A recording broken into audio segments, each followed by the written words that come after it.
Good afternoon, everyone. Good afternoon. Good afternoon, our viewers. Good afternoon for anywhere you are. And we believe that you will be wondering what we are going to do today. Today, I want to tell you with excitement that the gang is back. So, welcome to the program, Udeme and the Gang. Here is Udeme, and with us we have Idris Busari. Hello, everyone. This is Mr. Phillips. Hello. Hello, this is Toby. Hello, this is Kenny. Thank you. Welcome to the Man and the Gang, and we're going to talk about attitude of members of the society towards persons with intellectual disability. Some of these attitudes can be positive or negative, depending on from what angle this attitude is coming from. Idris, can you tell us some of the attitude that is shown towards persons with disability? All right, thank you. Before talking about the attitudes of the society towards persons with intellectual disability, I think we should know what intellectual disability is in the first place. According to UNIDO in 2013, defines intellectual disability as a disability that arises from a delay in the brain development during the developmental period, which results in significant limitation in intellectual, social, and behavioral adjustments of the individual affected.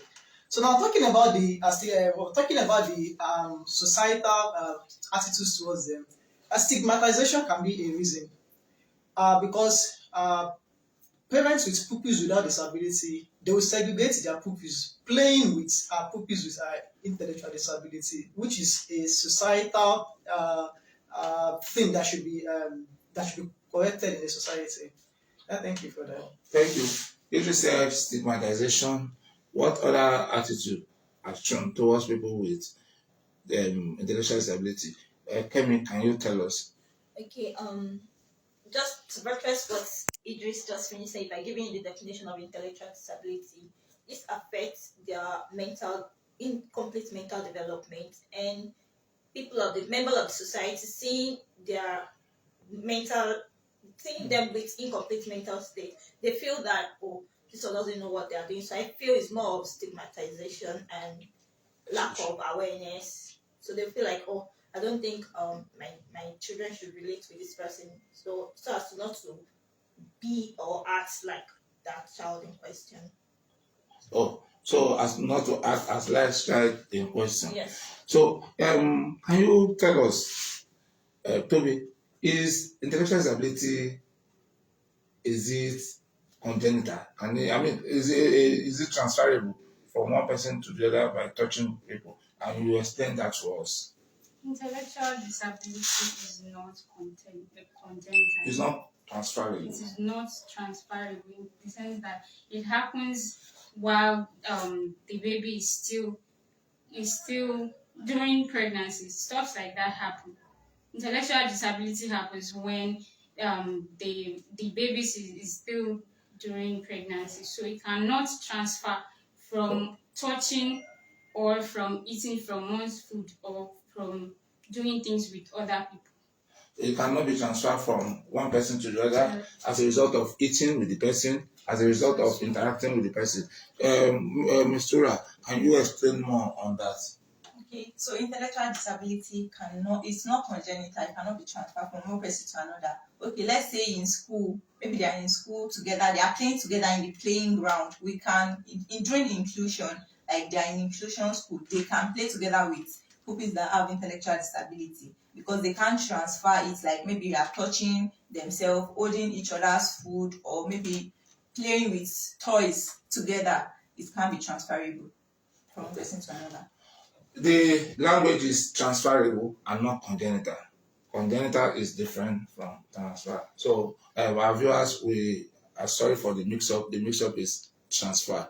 And they have clarified, they said that persons with intellectual disability can relate with people and they can associate with one another, they can play with people, they can do things around them. Does not mean that the caregivers who are not taking care of children with intellectual disability.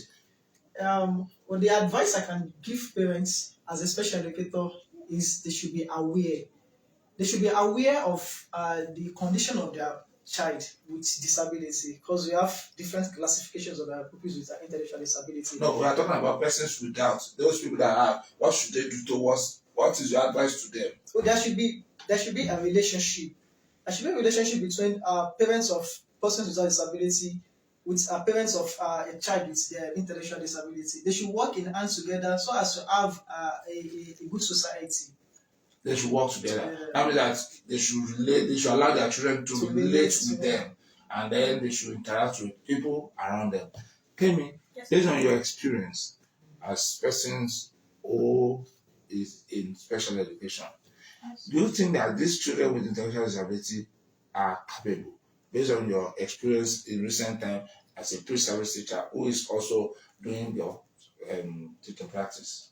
Okay, well, I think they are more than capable because people tend to overlook them that they can't do this. Meanwhile, they can do a whole lot. I feel they can do more. If they are being exposed, they can do a whole lot. They can do a whole lot if they are being exposed, if they are given adequate information and adequate training. Ms. Tura, at this point, what do you think should be done in school so that persons with in higher institution, so that persons with intellectual for undergraduates, postgraduates to understand this condition? Okay, I think awareness should be the first thing. Let them know about it, like let them know what special education is all about. Let them know about these people, like people with intellectual disability. This is a condition, it's not a disease. So they have to be aware and know what exactly it is all about. So they can be able to relate with them. At this point, I want you to understand that we have talked about intellectual disability as a condition. We have explained what intellectual disability is, which is a condition that is as a result of limitation in intellectual functioning and adaptive skills, which will affect everyday living.